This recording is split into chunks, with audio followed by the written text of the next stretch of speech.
জানো এখন আর কেউ আগের মতো আছে না।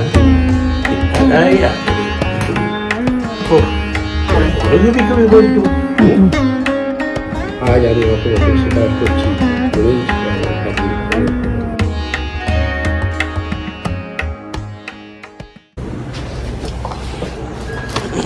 Card. Good morning sensation family, কেমন আছো তোমরা সবাই? সকাল সকাল ব্লগটাকে স্টার্ট করছি। চা খেলাম, আজকে ছুটি আমার, ওই জন্য ঘর দৌড় আজকে একটু পরিষ্কার করতে হবে। তো চলো নেমে শুরু করি। আগে আগে দেখো, হোপফুলি ভালো লাগবে। হয়ে গেছে ঘর দৌড় মোটামুটি একদম চকাচক, পুরো চারিদিক পরিষ্কার করে নিয়েছি সুন্দর মেয়ের মতন। বাবাকে দিয়ে দিলাম ব্রেকফাস্ট। এই যে গুড মর্নিং। শরীর ঠিক আছে? হ্যাঁ ঠিকই আছে। আজকের দিনটা তোমার নামে, আজকের দিনটা তোমার সাথে কাটাবো। কাজ নেই বাজ নেই। ও আজকে ইয়ে দোকান বন্ধ নাকি? ছুটি তো আজকে মঙ্গলবার না? মঙ্গল। ঘরে বাজে 9:20। চান, ঘর দর পরিষ্কার, স্নান সমস্ত কিছু হয়ে গেছে। এবার একটু চা নিয়ে এডিটিংয়ে বসবো। আজকে ইচ্ছা আছে নিজে রান্না করার, দেখা যাক কতটা কি সময় করে উঠতে পারি। এখনো মাছের দোকানে 4বার ফোন করলাম, মাছ আজকে নাকি লেটে ঢুকছে, তো জানি না কি হবে, দেখা যাক। জেপটা ব্লিঙ্কিটের চক্কর আমার লাইফ কত ইজি হয়ে গেছে আমাদের না। এই যে অবস্থা, সবজি ছোলা मैगी। आप ये बैंगन भरता बना दो। ये कैसा बैंगन दिया है? और एक है ना अंदर। ওদিকে সব কাজ হয়ে গেছে। এখন যেরকমটা বললাম, আজকে একটু নিজের হাতে ইয়ে বানাবো, মাছের ঝোলটা বানাবো। আর ইচ্ছা আছে বাবাকে একটু রসুন পোস্ত করে খাওয়াবো, খাবে কিনা কে জানে, বানাবো কিনা। যাই হোক, আপাতত মাছটা বানাচ্ছি। ভেটকি মাছ আনিয়েছি আজকে, ভেটকি মাছের ইয়েটা বানাচ্ছে। আর ওইদিকে একটা মেয়ে পেয়েছি কালকে, আসছে, জানি না এখনো করবে কি করবে না বা কি বৃত্তান্ত। তো দেখা যাক, ওর সাথে কথা বলি। যদি হয়ে যায় তাহলে ঠিকই হবে, না হলে মানে কি হয়, একার হাতে দোকানটা সামলানোটা খুব ডিফিকাল্ট হয়ে যাবে। কেন কি ওইদিকে পুরো সময়টা দিতে হবে, এদিকে মিমলির সামনে এক্সাম, ওই জন্য যত তাড়াতাড়ি কোনো একজনকে পাওয়া যায় ততই ভালো। এসে গেছে, দেখা যাক।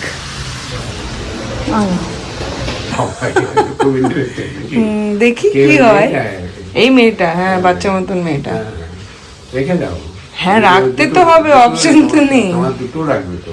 হ্যাঁ আপাতত একটা রাখি, আর নেক্সট মান্থে এই দিদি বলছে কি ওর কোনো ভাইয়ের মেয়ে আসছে, তো তখন একটা ইনক্লুড করে নেবো।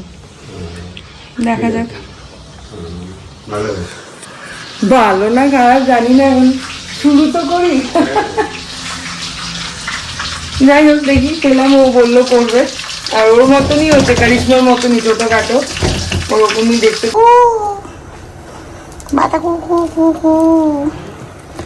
আমার মাছের ঝোল ফুটে গেছে, চলে গেল মাছেরা সমুদ্রে, পুলে। মাছের লেজ যাচ্ছে। অনেকদিন পর রান্না করছি তো, ওই জন্য পাগলামো করছি। মাছের ঝোল এখানে রেডি। একটু মাছগুলো ভেঙে গেছে, এটাই যা। বাবাকে এখন দিচ্ছি খাবার।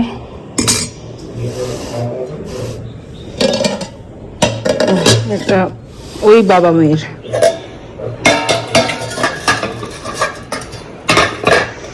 এটা বাবার জন্য ডাল, প্লেটলেটটা কম, ওই জন্য বিটরুট এখন থাকেই মাঝে মাঝে। যাচ্ছি কিন্তু এখন বাথরুমে ঢুকবে, দেখো ওই যাবো। খাবার বাড়ি ডাকিয়ে তারপর বাথরুমে ঢুকে, তার আগে বলি বাবা ভাত বাড়বো, হ্যাঁ বাড়ো, নিয়ে বাথরুমে ঢুকে রোজ ডাটাগুলো দিই।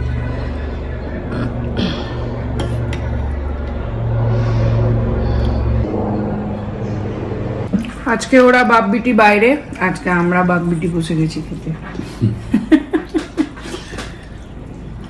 সবজি আর সবজি, মানুষটা সবজি খেয়ে খেয়ে পাগল হয়ে যাবে। ভালো লাগে এত সবজি খেতে। টাকা হলে তো আমার কোনো ব্যাপার নেই, ভাত কতটুকু খাচ্ছি দেখেন, সবজি ভাত কমিয়ে, সবজি ডবল। 6:28 মিমলি গেছে পড়তে, অরিন্দম একটু শুয়েছে, আমি আর বাবা যাচ্ছি এখন একটু হাঁটতে। ছিলে নাকি পড়তে যাওনি? টিউশন নিয়ে জানো গো আমার কি ও এই জন্য ঘুরে বেড়াচ্ছ এখন? দেখছো বাবাই খেলবে কিনা? বাবাই মা পেটাবে, পরীক্ষা চলছে বাবাই। পড়ে যাবি? টাটা।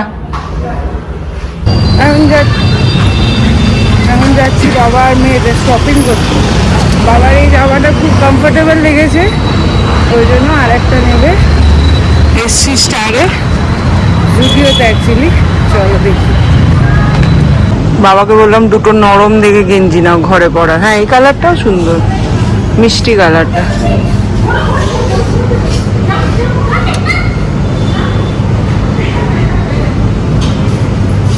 কটন নয় তো? হ্যাঁ কটনই তো না? এইটা দেখো সাদাটা। লাস্টলি প্যানেল হলো এই চারটে। এটা হচ্ছে গিয়ে জামাই রাজা, জানি বলে ঘোড়া, জামাই রাজা। জামাই রাজার জন্য এটা। এটা মিস্টার ভৌমিক ঘরে পড়বে। ফ্যাশন হলো এরকম বডি জামার নিচেও করা যাবে, দুরকমই হবে। আর একটা নাইয়ার বাবু আর একটা কেমন লাগবে? ঠিক আছে। হ্যাঁ এই চাঙ্কু পাকুর জন্য কি নেবো? দেখা চপ্পলটা দেখা, সুন্দর স্টাইলিশ দেখতে। এই যে দেখেই বাবার পছন্দ হয়েছে। যে পছন্দ হলো পম্পি ওর জন্য একটা বিয়ে নিচ্ছিল, যেমন তাহলে চাঙ্কু পাকুর জন্য নিয়ে নিই। হ্যাঁ নিয়ে ওই দেখে আমি চাঙ্কু পাকুর জন্য দুটো নিয়ে নিই। পয়লা বৈশাখে পড়বে। পয়লা বৈশাখে তা বলে শাড়িই দেবে? হ্যাঁ শাড়ির সঙ্গে এইটা। শাড়ির সঙ্গে হ্যাঁ দুটো মিশে। নাহলে আবার ভাবে চপচটি দিয়েছে। হ্যাঁ শাড়ি তো খুবই। আমি এটা দেখছি, এটা ভালো লাগছে না, রেখে দিই। বাবা এদিকে বিল করছে, আমি এদিকে ঘুরে ঘুরে দেখছি। বহুদিন তো আসা হয় না, সেদিনকে এসে জাস্ট ওই দুটো নিয়েই চলে গেছিলাম। আজকে একটু ফাঁকা পেয়েছি, ওই জন্য দেখিনি। খুব খুশি, ভিডিও করছে, খুশি আছে। শপিং হয়ে গেছে, এখন এই দিক দিয়ে হেঁটে হেঁটে আমরা যাবো, ঘুরে কুন্দাপুরা হয়ে ফিরবো। বাবা একবার আসো তো, একটা গার্डन हो। कैसे हो? बस ठीक है। हाँ हाँ मैं भी ठीक हूँ। भैया है कार? बहुत साल बाद में आए। हाँ मैं भी अभी दुकान खोल दी है ना, इसलिए मेरे को गार्डन चाहिए।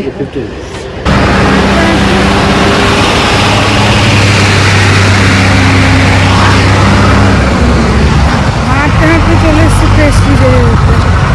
বাবারে অলমোস্ট 2-2.5 কিলোমিটার হেঁটে চলে এলাম কুন্দাপুরে। চা আর বাবা একটা প্লেন ধোসা খাবে।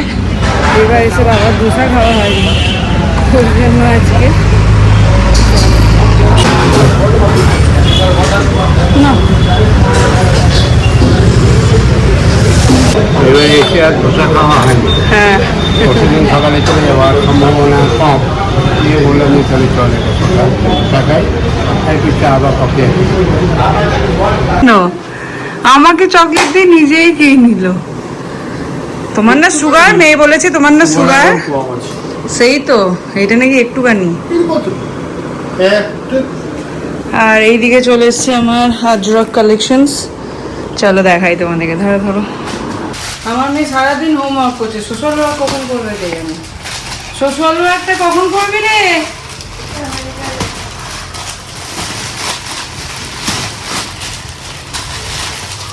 লেটস সি কেমন এসছে। খুব এক্সাইটেড আমি এটা খোলার জন্য। বিছানার চাদর একদম ডিফারেন্ট প্যাটার্নে এসছে এই শাড়িগুলো। কিনে দাও না একটা বিছানার চাদর, পিওর মডেলে যাচ্ছে আজরক। এইবার পয়লা বৈশাখ স্পেশাল আরও কম রেঞ্জে দেবো তোমাদের, ধামাকা ধামাকা। ওয়াও, জাস্ট দেখো কালারটা দেখো, ওয়াও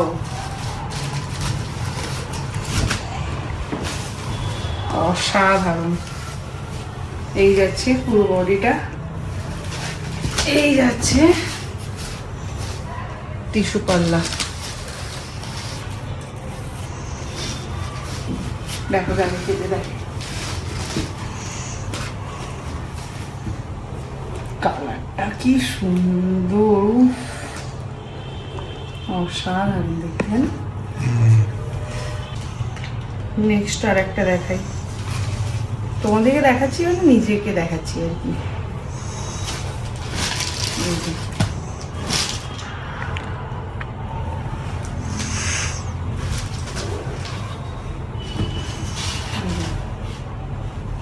কালারগুলো খুব ব্রাইট। গুড নিউজ তো দিলে? এখন তো গুড নিউজ না ব্যাড নিউজ কিছু জানি না, করুক 2-4 দিন তবে দিয়ে বলবো। তো ওই দিক দিয়ে আরেকজন এবার বলছে এই লালটা আমার জন্য রেখে দেবে। ওরও এখন খুব সাজুগুজুর ব্যাপার হয়েছে। না তোলো তোলো। এটা কেমন হলো বলো তো? ওরে বলবো আমার না, এখানে যা আছে সবই তোমার আমার বাবার, তিনজনের। কাকে বেশি পাঠাবো বলো? তুমি জানো আমার একটা আইডিয়া, তাহলে তুমি করবে। এখন বাবাকে দিই, ঠিক আছে? ওই বাবা কই? আয়না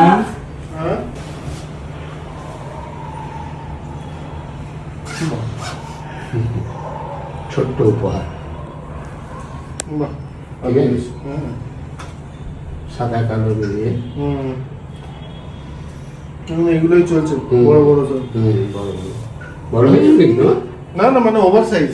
ওভার সাইজ হবে, ঠিক আছে তো? ব্যাস দিল দরজার উপরে, বারবার করে সবাই বলছে দরজার উপরে রাখতে না। দরজার উপরে রাখতে নেই তো, বলো দরজার উপরে রাখতে নেই, চৌকাঠে বসতে নেই, এগুলো সেটা ছোট থেকেই আমরা জানি। দেখো ভালো। তাহলে কি বকা দিত, দরজার উপরে গামছা গেঞ্জি নামিয়ে দিলে। তোমার ওই লেখাটা আজকে একটু শোনাও, কোনটা? যেটা আমাকে বিকেলে শোনালে। না ওটা কমপ্লিট নেই তো। ওইটুকুই শোনাও, হ্যাঁ ওইটুকুই শোনাও, কমপ্লিট না করে তো ওইখানেই বসে শোনাও। তোমার রুমটাই বেশি পরিষ্কার চকচক করছে আজকে। মায়ের উদ্দেশ্যে লেখা বাবার চিঠি। কমপ্লিট করিনি এখনো, ওই দুপুরবেলাটায় ঘুম থেকে উঠে একটু টাইম পাস করলাম, যে ভাবলাম দেখি কিন্তু এটুকু বলতে পারি সবার নতুন কিছু গুজবাম্পস ভাবনা আসবে শোনার পরে। জানো এখন আর কেউ আগের মতো আছে না, কতিপয় বন্ধু ছাড়া যারা কর্ম থেকে বিরত নিয়েছে বা হতে হয়েছে। তুমি থাকতে পারি হই হট্টগোলে গম গম করতো, মাঝে মধ্যে বিরক্ত হতাম, তবে আনন্দের পাল্লাটাই থাকতো ভারী। আমি তো চেষ্টা করেছিলাম সকলকে নিয়ে ঘর ভরিয়ে তুলতে, পারলাম করি।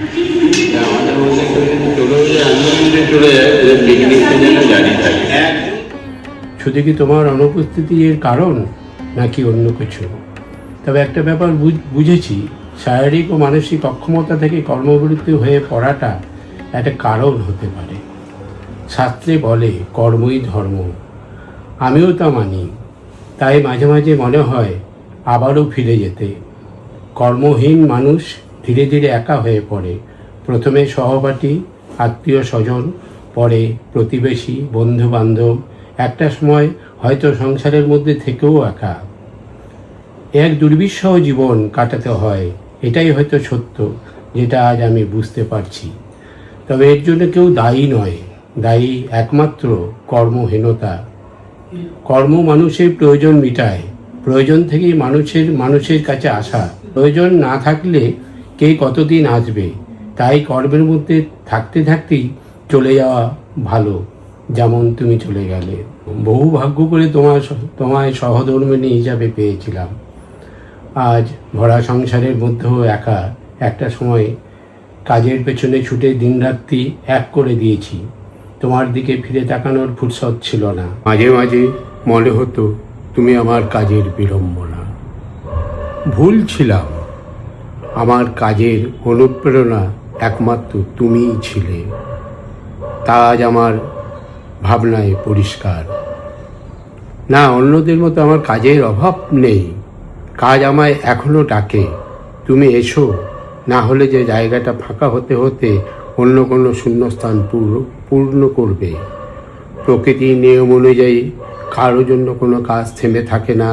আজ আমি অকপটে স্বীকার করছি, তুমিই ছিলে আমার কাজের অনুপ্রেরণা। এরকম একটা ভাবছিলাম আর কি, যে এর জন্য দায়ী কেউ নয়। সত্যিই কর্ম ছাড়া জীবনে কিছু নেই, কর্মই ধর্ম, এটাই হচ্ছে মেন সত্য। একটা কাজহীন, যার কোনো কাজ নাই, তার কাছে মানুষ আসবেই বা কেন? প্রয়োজনটা কি? এবারে যদি সহানুভূতির সঙ্গে আসে, সহানুভূতি দেখাতে আসে, সেটাও তার কাছে বিড়ম্বনা। সেটা আমি উপলব্ধি করি। আমি ঘরে বসে থেকে দাদা কেমন আছেন, এটা শুনতেও যেরকম খারাপ লাগে, আবার কেউ না এলেও ভালো লাগে না, এটাও ঘটনা। এবার তার সঙ্গে আমি কি গল্প করব? কাজ যদি থাকে তাহলে কাজের মাধ্যমে আজকে এই করলাম, সেই করলাম, আজকে জানিস এইটা করেছি, আজকে অমুকের সঙ্গে একটু কথা কাটাকাটি হয়ে গেল, মনটা খারাপ হয়ে গেল, কত রকমের টপিকস তৈরি হয়ে যায়। কিন্তু কাজ থেকে যদি সরে যায় মানুষ, তখন আর তো কোনো নতুন করে কোনো টপিকস হওয়ার সম্ভাবনা নাই। আর সেই পুরনো স্মৃতির মধ্যে ঢুকে গিয়ে নিজেকে একবারে তলানিতে নিয়ে যাওয়া। মানুষ বলে বর্তমান নিয়ে বাঁচাটাই দরকার। অতীতকে ফেলে রেখে ভুলে গিয়ে বর্তমান নিয়ে যদি বাঁচতে না পারে, তাহলে সেই বেঁচে থাকার কোনো সার্থকতা আছে বলে আমি মনে করি না। অতীত সবসময় সুখকর, এটা ঘটনা, হ্যাঁ, কিন্তু সেটা কিছুটা সময়ের জন্য। ব্যস্ত লাইফের মধ্যে কোনো সময় অতীতকে ভুলে গেলে নিশ্চয়ই হবে না। সেখান থেকে শিক্ষা নিয়ে বর্তমানকে নিয়ে এগিয়ে চলা। এবারে বর্তমানে যদি কিছু না থাকে লাইফে, তাহলে আর জীবনটা কি রইল?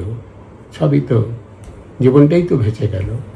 এই আবেগ থেকে এরকম মনে হচ্ছিল। একটা সময় মনে হচ্ছিল কি ব্যাপার, এখন কেন, আমি তো চেষ্টা করছি, কিন্তু কই। এবারে আমার অ্যাক্টিভিটিস যদি না থাকে, আমি টানবো কী করে মানুষগুলোকে? তারা তো আকর্ষণ তো আমি যদি হই, এতদিন দুজন মিলে ছিলাম, হ্যাঁ, এখন আমি একা আছি, তা আমার যদি কোনো আকর্ষণ তাদের প্রতি না থাকে, তাহলে তারা আসবেই বা কেন? দোষটা তো তাদের নয়, দোষটা আমি। কর্মহীন মানুষ, ওই জন্যই কর্মের মধ্যেই থাকতে থাকতে যতদিন থাকবো বা থাকে মানুষ, কর্মের মধ্যেই থাকাটা ভালো। এইবারে শারীরিক মানসিক অক্ষমতা তো থাকেই, তার মধ্যে যতটুকু পারা যায়, কিছু কাজ যদিও করা যায়, তাহলেও মনে হয় যেন জীবনটাকে একটু উপভোগ করা যাবে। তা আমি চেষ্টা করছি, আগামী দিনে চিন্তাভাবনা করছি, কিন্তু কখনো কখনো ভাবছি আবার ফিরে যাব নিজের জায়গাতে, কিন্তু তখনই দেখা গেল শারীরিক কোনো সমস্যা দেখা দিয়েছে। এবারে তখন ভাবছি যে আবার দুদিনের জন্য ঢুকলাম, তারপরে আবার 3 দিন পরে অসুস্থ হয়ে পড়বো, তখন আবার সেই একটা জিনিস তৈরি করবো, দিয়ে আবার দেখবো সেটাতে বিড়ম্বনা তৈরি হয়ে গেলো। এই ভয় থেকেই হয়তো পেছোচ্ছি আর এগোচ্ছি, এই করছি। কি হয়েছে? ও দিদুরা, এইখানে তো এইসবগুলো বলি না। আরে বাবা, নিজেই এলো শুনতে, আবার নিজেই। ও দিদুরা, কই আমি কাঁদছি? হ্যাঁ, এই তাহলে আমি কি করে থাকবো? তুমি যদি এমনি করো। ও হো হো হো, চলো চলো চলো, ওটো ওটো ওটো, চলো আর শুনতে হবে। বাবা রে, ও বড় হয়ে গেছে আমার ডিটুন বড় হয়ে গেছে। ছোট ছিলে ভালো ছিলে। চলো ওটো, মায়ের অ্যাবসেন্স সব থেকে যদি কষ্ট দেয় আমাকে। চলো, আজও আমি তো আছি। ও বাবা বললো একবার ভিডিওটা চালাও, শুনি একবার কিরকম কি হলো। কোথা থেকে এসে ও যখন বাবা বলছিল, তখন ওই দিক দিয়ে পাস করলো। কেন পাস করলো জানো তো? দেখছিল যে দাদু আবার কাঁদছে নাকি, নিয়ে চলে গেল। তারপরে যখন আমি বাবাকে শোনাচ্ছিলাম, তখন এসে আমার পেছনে বসলো। তখনই আমি ভাবলাম, তখন থেকে বলছি যা চলে যা, চল চলো, দাদু আছে তো, কষ্ট হবে দাদুর, কিন্তু তুমি কাঁদলে চলো, নর্মাল করো, খারাপ লাগবে। আমি অনেক স্ট্রং, দাদুর শরীর খারাপ করে যাবে, কিন্তু কষ্ট আমি কিন্তু অনেক স্ট্রং। সুগার ফুগার বেড়ে যাবে, ওঠো। চলো চলো চলো চলো। দেখেছো না আমি ক্যান্সার তুলে দিয়ে দাও। ওরে বাবা রে, সোনামি আমার আদরের দিদুন, আদরের দাদাই আদরের দিদুন। ওহ, তোরা বড় হবি কবে বলতো? এই যে এর ম্যাডাম এসছে দেখা করতে কাকুর সাথে। কালকেই বলছিল যে পল্লবী কি পল্লবী পল্লবী তো বলেনি, আমি পল্লবী বলেছে। না পল্লবী বলেছে। পল্লবী এসছে কালকে সকালে বলছিলে। না বলছে যে না বলছে গলা পেলাম। হ্যাঁ পল্লবী।